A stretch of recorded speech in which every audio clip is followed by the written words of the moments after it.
Sema amina kwa jina la Yesu. Sema amina kwa jina la Yesu. Sasa ili maagano yaliyo katika ufalme wa Mungu yako mengi sana. Yako mengi. Na ina nguvu sana.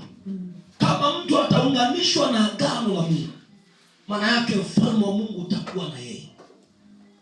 Na usicheze wala usiinue vita juu ya mtu mwenye agano na Mungu.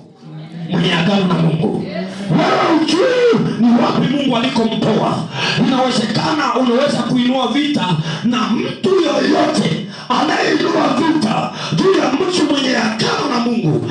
Ujue ya kwamba hiyo vita unayoinua haitamzuru mwenye agano, bali madhara ya kuzuriwa yatakuzuru wewe mwenyewe.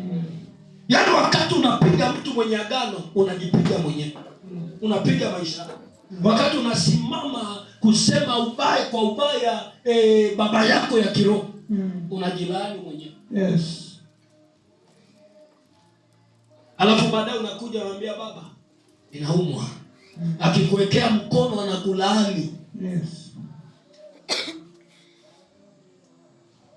So anakubariki tena wala so utapona.